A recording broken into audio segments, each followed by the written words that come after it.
Okay, तो आज से हम लोग स्टार्ट करते हैं भाई मेंसुरेशन का टॉपिक एरिया। ठीक है, देखिए सबसे पहले एरिया समझिए कि एरिया कहते किसे हैं। एरिया मतलब क्षेत्रफल।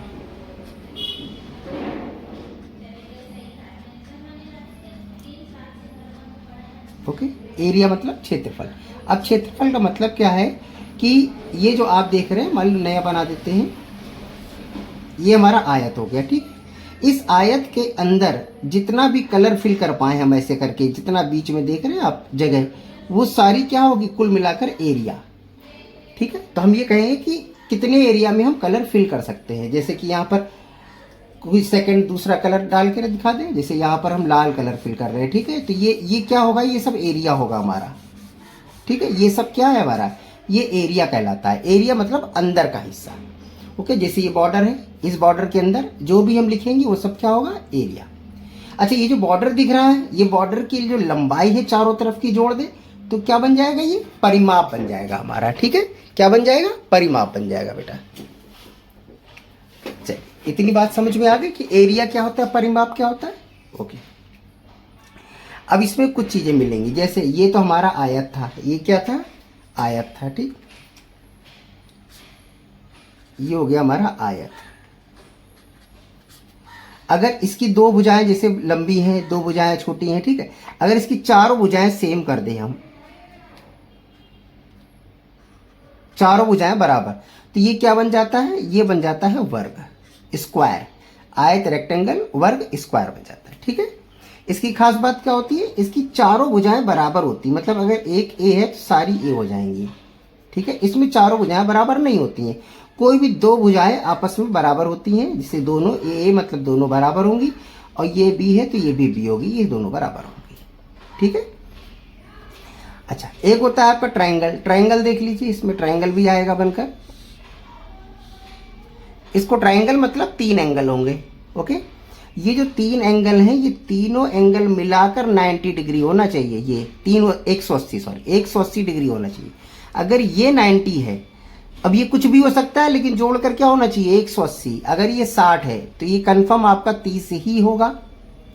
तो ये तीनों मिलाकर कितना हो गया, 180 डिग्री। अगर कोई ट्रायंगल इस तरह से बना हुआ है, ठीक है, अगर यहाँ 60 है, यहाँ 60 है, तो कंफर्म है ये क्या बनेगा, 60 बनेगा। ये भी कितना हो गया, 180 डिग्री। ओके, कोई ट्रायंगल इस तरह से बना हुआ है, ये 90 है, ये 45 है, तो ये कितना होगा, 45 ही होगा, क्योंकि 180 हो गया ये। तो कंफर्म है तीनों क्या होते हैं, 180 ही होते हैं। ओके, अच्छा, अब इसमें कुछ पाइथागोरस है, वो आप समझ लीजिए। उसके लिए नया पेज कर लेते हैं।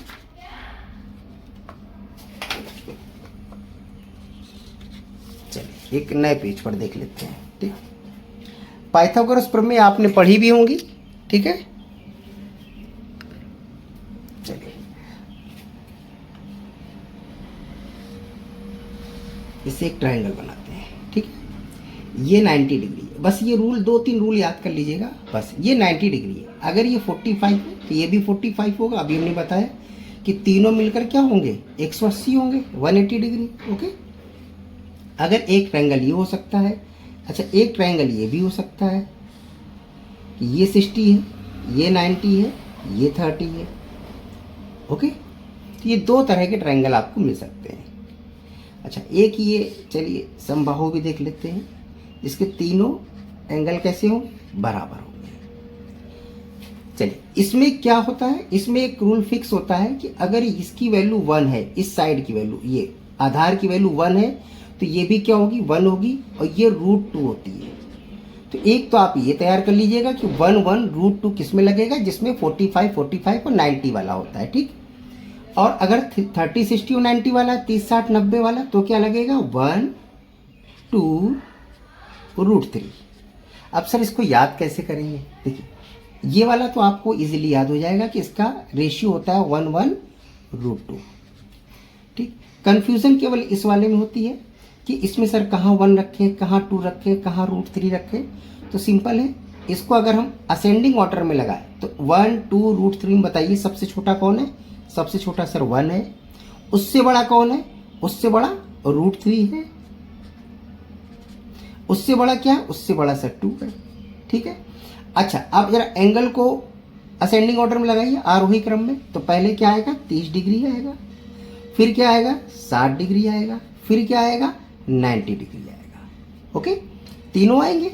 यानी कि जो 30 डिग्री है उसके सामने वाली साइड क्या होगी, 1, 60 के सामने वाली √3 और 90 के सामने वाली 2। देखिए हमने लिखा है ये 30 है, 30 के सामने वाली 1, 60 के सामने वाली √3 और 90 के सामने वाली 2। तो इस तरह से आप इसको याद कर सकते हैं। ओके, अच्छा ये और कुछ है नहीं, है एक पाइथागोरस प्रमेय ही। मतलब कि उसमें क्या होता है, उसमें होता है पाइथागोरस में कर्ण का स्क्वायर। कर्ण कौन सी है, ये तिरछा वाली लाइन, ये कर्ण है, ठीक है। ये आपका लंब हो गया, ये क्या हो गया, आधार हो गया, ठीक। तो कर्ण का स्क्वायर इज इक्वल टू क्या होता है, पढ़ा था हमने, आधार का स्क्वायर प्लस ये लंब का स्क्वायर, ये होता है। बस इसी से ये वैल्यू रखी गई है बस, ठीक है, इसी के आधार पर। इसमें क्या है, कुछ और चीजें हम प्रूविंग कर देते हैं। एक ट्रायंगल बना हुआ है ये, ठीक है, ये ट्रायंगल बना हुआ है हमारा। अब अगर इसकी वैल्यू 3 है, ठीक है, अगर इसकी वैल्यू 3 है, इसकी वैल्यू 4 है, तो ये फिक्स है कि ये 5 ही होगा। जैसे 3 का स्क्वायर करोगे तो क्या आएगा, 9। 4 का स्क्वायर करोगे तो क्या आएगा, 16। 16 9 कितना हो गया, 25। 25 किसका स्क्वायर होता है, 5 का स्क्वायर। तो क्या यही नहीं बन रहा है, ये कैसे बन रहा है सर, देखिए वैल्यू इस पे रखिए, कर्ण का स्क्वायर प्लस आधार इक्वल टू आधार का स्क्वायर प्लस लंब का स्क्वायर। तो कर्ण कितना था, 5, ठीक है। अगर इसकी जगह हम रखें यहाँ पर 5 का स्क्वायर और 4 का स्क्वायर और 3 का स्क्वायर, ठीक है। तो देखिए 25 इक्वल टू 16 प्लस 9, यानी कि 25 इक्वल टू 25, ठीक। तो ये वैल्यूज हैं, ये प्रूविंग कर चुके हैं पहले से। ज़्यादातर क्वेश्चन में यही वैल्यू रिपीट होती है, इसलिए आपको हम पहले बता दे रहे हैं, ठीक है, कि आप ये याद कर लीजिए। तो कुछ वैल्यू हम यहाँ लिख देते हैं अलग से, उनको आप याद कर लीजिएगा। एक तो आपको ये वाली वैल्यू याद करनी है 1 1 √2 वाली, एक आपको ये याद करनी है 1 2 √3 वाली, 30 60 90 45 45 90, और एक याद करना है आपको क्या, 3 4 5, 3 4 5, ठीक है। एक याद करना है 6 8 10, ओके। एक आपको याद करना है 3 4 5 6 8 10 8 15 17, ये 3, और 3 4 5 6 8 10 8 15 17, बस इससे ज़्यादा नहीं आएगी, देख लेंगे, ठीक है। चलिए अब हम लोग कुछ क्वेश्चंस कर लेते हैं।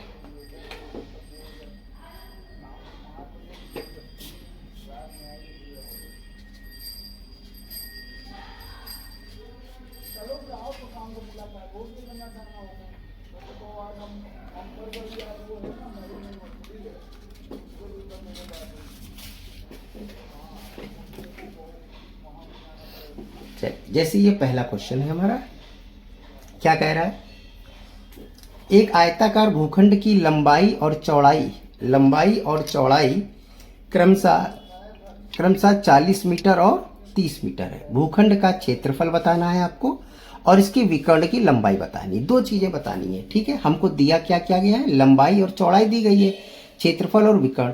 तो देखिए ये आयत है आपका, ठीक है, इसकी लंबाई दे दी है 40 और चौड़ाई दे दी गई है 30। अब आयत का एरिया निकालना है और विकर्ण होता है ये वाली, ठीक है सर जी, ये वाली, हाँ ये वाली भी हो सकती है, ये तिरछा वाली, ठीक है, ये तिरछा वाली विकर्ण होती है। तो इसकी लंबाई निकालनी है आपको। चलिए निकालते हैं, पहले एरिया निकाल लेते हैं। तो एरिया का फार्मूला क्या होता है, देखिए आयत का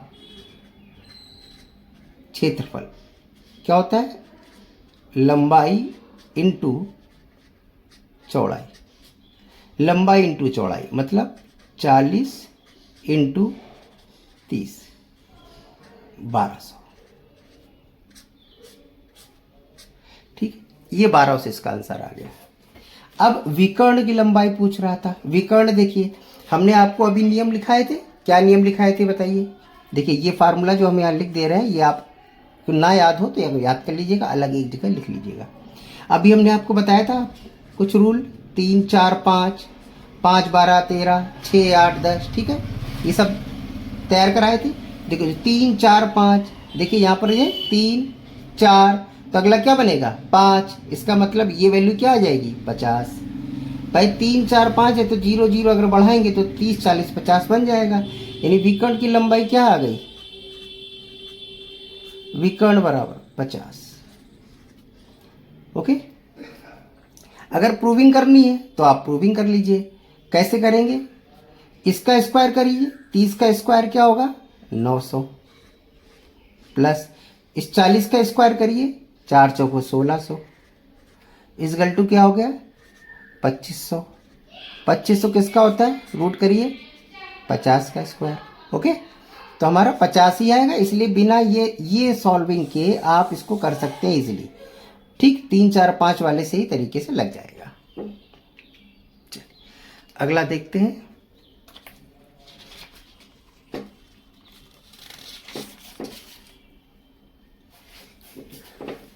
अब इसमें क्या कह रहा है, इसमें कह रहा है कि आयत की लंबाई 15 सेंटीमीटर है। ओके, आयत की जो लंबाई है वो 15 सेंटीमीटर है, विकर्ण की लंबाई 17 है, क्षेत्रफल बनाना है।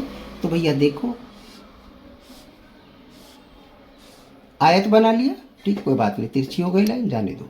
लंबाई 15 है, विकर्ण, विकर्ण मतलब सर जी ये तिरछी वाली लाइन, ठीक है, ये कितनी है 17 है, तो ये 15, तो ये भी तो 15 होगा। तो हमने आपको क्या भी बताया था, ठीक है, कौन कौन सी वैल्यू बताई थी बताइए, 3 4 5, ठीक है, 5 12 13 8 15 17, ठीक है, ये बताई थी हमने 8 15 17, देखिए आया। तो जब 15 17 है तो कंफर्म ये कितनी होगी 8, कंफर्म कितनी होगी ये 8, ठीक है, बस एरिया निकाल लेते हैं। तो आयत का क्षेत्रफल क्या हो जाएगा हमारा, आयत का क्षेत्रफल लंबाई इंटू चौड़ाई, तो लंबाई कितनी है और चौड़ाई कितनी पता चल गया ना, 15 और 8 है, तो बस 15 इंटू 8 कर दीजिए 120, ये हमारा आंसर आ गया। ठीक,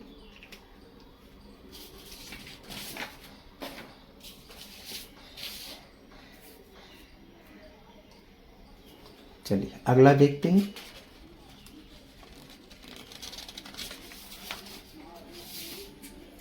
इसमें क्या कह रहा है भाई, इसमें क्या कह रहा है, कह रहा है एक कमरा है जो 20 मीटर लंबा है, एक कमरा है 20 मीटर लंबा है और 15 मीटर चौड़ा है, ठीक है, इसके फर्श पर 60 सेंटीमीटर चौड़ी दरी बिछाने का खर्च 20 रुपये प्रति मीटर की दर से कितना होगा। यहाँ खर्च बताना है आपको, ठीक है, क्या बताना है, खर्च बताना है। पहले सवाल को समझिए अच्छे से, ठीक, जैसे कि हम एक पहले कमरा बना लेते हैं, तो ये फर्श हो गई, ये हमारे कमरे की फर्श हो गई है। अच्छा, कमरे की लंबाई कितनी है सर जी, ये 20 है, चौड़ाई कितनी है सर, ये 15 है। ओके, तो ये लंबाई चौड़ाई है, इस फर्श पर हमें 60 सेंटीमीटर चौड़े की दरी बिछानी है चौड़ाई की। इतनी बात समझ में आ रहा है, ठीक है। चलिए अब ये सोचिए कि इतनी लंबाई चौड़ाई का कमरा है आपका और आपको दरी बिछानी है, तो दरी या कपड़ा जब आप लेने जाते हैं तो आप याद करिए, जब मीटर वाले से लेते हैं, शर्ट बनवाने के लेना है, ठीक है, और शर्ट में 2 मीटर लगना है या 3 मीटर लगना है आपको कपड़ा, तो आप क्या करते हैं, थान कैसा होता है, थान होता है ऐसे लंबा लंबा करके थान होता है, ये अंदर खोल के ऐसे देता है ना थान, तो थान की ये चौड़ाई तो फिक्स होती है ना, आपको लंबाई में काट के देता है, 2 मीटर चाहिए 2 मीटर नाप देगा, 3 मीटर चाहिए 3 मीटर नाप देगा, लेकिन इसकी जो चौड़ाई होती है थान की कपड़े की वो तो फिक्स होती है ना, तो वही चौड़ाई यहाँ पर दरी की भी फिक्स है भैया, कितनी है 60 सेंटीमीटर है, दरी की भी फिक्स है यहाँ पर। ओके, अब बात समझ में आ रही है। चलिए अच्छा, यहाँ पर देखिए, यहाँ पर इसके अंदर बिछाना है दरी, हमको इसके अंदर दरी बिछानी है, यानी कि दरी का जो एरिया होगा, कुल एरिया, वो इस आयत के एरिया के बराबर होगा। तो सबसे पहले आयत का एरिया निकालिए। आयत का एरिया कैसे आएगा, इसका पहले क्षेत्रफल अगर हम निकालें तो इसका क्षेत्रफल आएगा लंबाई इंटू चौड़ाई, तो इसका क्षेत्रफल आ गया 300, अब यही क्षेत्रफल क्या होगा, दरी का क्षेत्रफल हो जाएगा। यही क्षेत्रफल क्या हो जाएगा, दरी का क्षेत्रफल हो जाएगा। इतनी बात समझ में आ रही है? ठीक है, बहुत गर्मी है।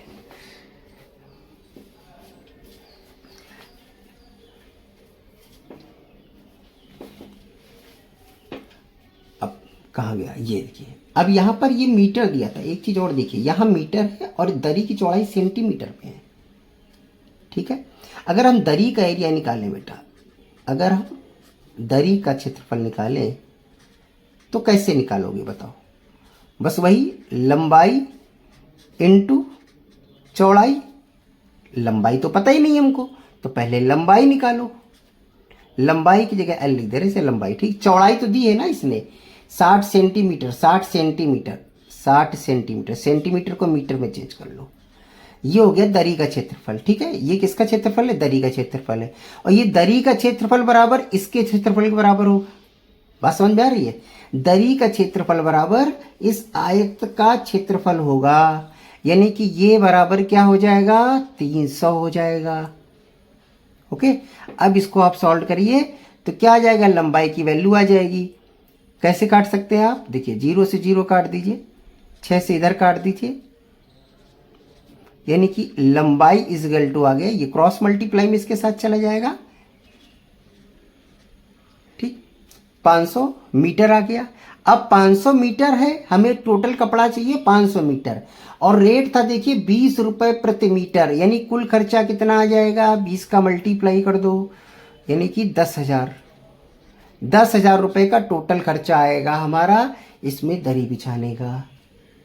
ठीक है, चलिए, अगर ना समझ में आए आप बता दीजिएगा। ठीक है, इंस्टाग्राम उस पर कमेंट कर दीजिएगा और टेलीग्राम ग्रुप पे बता दीजिएगा, तो हम आपको दोबारा से बता देंगे।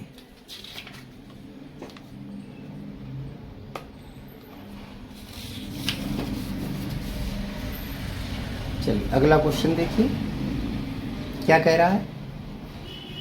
एक आयताकार पार्क है, इसकी लंबाई, आयताकार पार्क की लंबाई 90 मीटर लंबाई दिया है, चौड़ाई 60 मीटर दिया है। इसके अंदर चारों ओर 5 मीटर, अंदर चारों ओर 5 मीटर चौड़ा रास्ता है। इस रास्ते पर 15 रुपए प्रति वर्ग मीटर की दर से रोड़ी बिछाने का खर्च क्या होगा। अच्छा क्वेश्चन है, देखिए। ठीक है, अब इसको कैसे करेंगे समझते हैं। तो पहले आयताकार पार्क है, तो भैया एक आयत बना लो। आयत बना लिया हमने। इसकी लंबाई कितनी है सर, लंबाई 90 है और चौड़ाई इसकी 60 है। इतना समझ में आ गया? ठीक है, फिर कह रहा है इसके अंदर चारों ओर, अंदर मतलब अंदर की तरफ से ऐसे ऐसे एक रास्ता है, ये रास्ता है आपका। ठीक है, रास्ता कौन सा है, ये वाला रास्ता है, ये रास्ता है। यहाँ पर, यहाँ टहलना है आपको। ठीक है,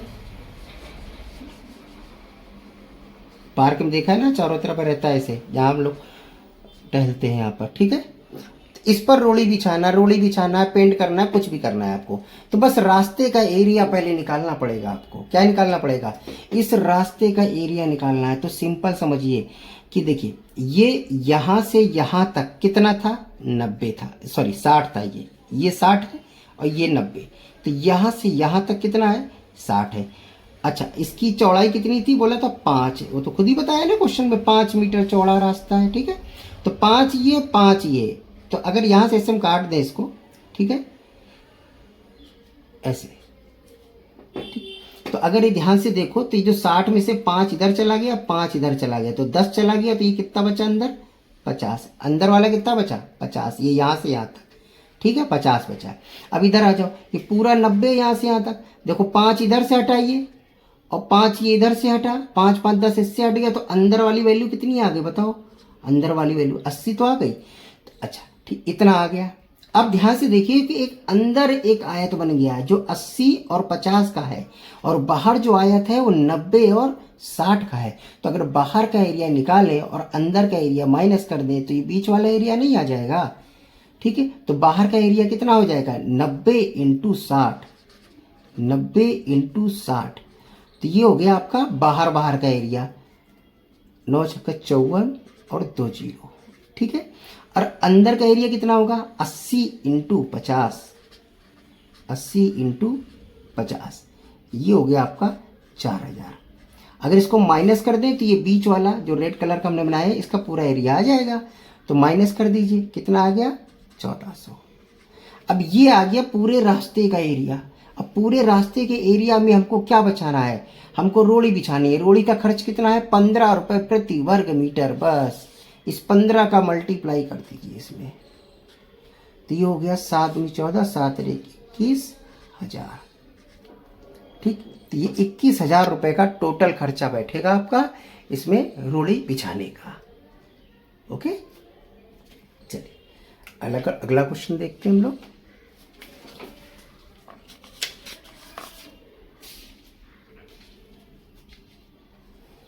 इसमें क्या कह रहा है, उस वर्ग का क्षेत्रफल ज्ञात करें जिसके विकर्ण की लंबाई 6 मीटर है। ठीक है, वर्ग वाले क्वेश्चन आ गए। तो वर्ग मतलब वही स्क्वायर जो हमने बताया, जिसकी चारों भुजाएं कैसी होती हैं, बराबर होती हैं। इसकी चारों भुजाएं ये क्या होती हैं, बराबर होती हैं चारों साइड। ओके, इसका एरिया बताना है। इसकी विकर्ण की लंबाई कितनी, ये 6 है, ये 6 है। ठीक, अब वर्ग का क्षेत्रफल बताइए। देखिए जब विकर्ण दिया हो तो कुछ नहीं करना है, तब फार्मूला लिख लेना आप, वर्ग का क्षेत्रफल इज इक्वल टू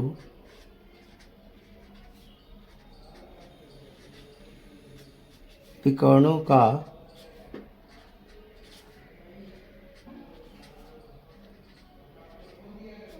गुणनफल डिवाइडेड 2। बस इतना करना है आपको, यानी कि 6 इंटू 6 डिवाइडेड 2, 18। ये आंसर आएगा आपका। ठीक है, देखो इसको घुमा के दूसरे तरीके से भी किया जा सकता है, लेकिन क्या जरूरत है जब सीधे सीधे आंसर आ रहा है 2 सेकंड में। ओके, तो आज के लिए हम लोग इतना ही रखते हैं। इसको आप रिवीजन करिएगा, कोई डाउट हो तो पूछ लीजिएगा। अब इसकी आगे क्लास कल हम लगाते हैं। ओके।